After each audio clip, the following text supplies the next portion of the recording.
আমার এই ভিডিওটা পুরোটাই টিফিন রিলেটেড, কারণ গতকাল আমার হাজবেন্ডের সকালে 6টার আগে অফিস যাওয়ার ছিল, তাই টিফিন প্যাকেট নিয়ে পুরো ভিডিওটাই আপনাদের সাথে শেয়ার করব। এই ভিডিওটা সকাল 4:30, কেউ দেখে বলতে পারবে না এতটাই আলো। চলে গেলাম রান্নাঘরে, আলুদম আর লুচি বানাবো।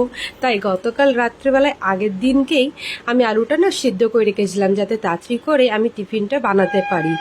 খোসাগুলোকে ছাড়িয়ে ভালো করে মাখা মাখা আলুদম বানাবো। কিন্তু হ্যাঁ, আমার ভিডিওটা ভালো লাগলে লাইক করতে অবশ্যই ভুলবেন না, আর কমেন্ট করে জানাবেন আপনাদের কেমন লেগেছে। আলুগুলোকে তেলের মধ্যে ভালো করে লাল করে ভেজে নেব। গোটা জিরেটা যখন একটু লাল হয়ে আসবে, তারপরে কিন্তু আমরা এই রেগুলার মশলাটাই দেব। ওই জিরে, আদা, রসুন, টমেটো, পেঁয়াজ, লঙ্কা, তার সাথে হলুদ, জিরে গুঁড়ো, ধনের গুঁড়ো, লঙ্কার গুঁড়ো, নুন, মিষ্টি। আর একটুখানি যখন মশলাটা কষে আসবে তেল ছেড়ে, তখনই 1 চামচ কাস্তুরি মেথি দিয়ে ভালো করে মশলাটা বেশ কষাবো যতক্ষণ না তেল ছেড়ে আসছে। তারপরে সামান্য একটু জল দেবো, বেশি জল দেওয়ার তো দরকার নেই, কারণ মাখা মাখা করে আলুর দমই বানাবো। যেই জলটা একটু ফুটে আসবে, ভাজা আলুগুলোকে দিয়ে নাড়িয়ে চাড়িয়ে নেব।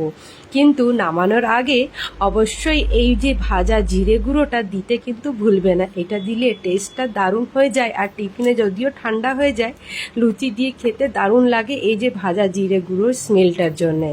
আমি দিয়েছিলাম আটা লুচি, যেহেতু টিফিনে খাবে, ময়দা লুচি দিইনি।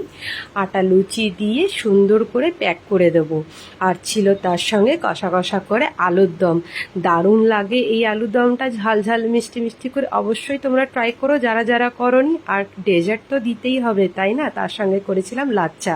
লাচ্চাটা তো ঘি দেওয়াই থাকে, ভাজা দরকার নেই, তাই দুধটাকে চিনি দিয়ে গরম করেছিলাম আর একটু ড্রাই ফ্রুটস দিয়ে প্যাক করে দেবো। এই ছিল আজকে আমাদের টিফিনের রেসিপি।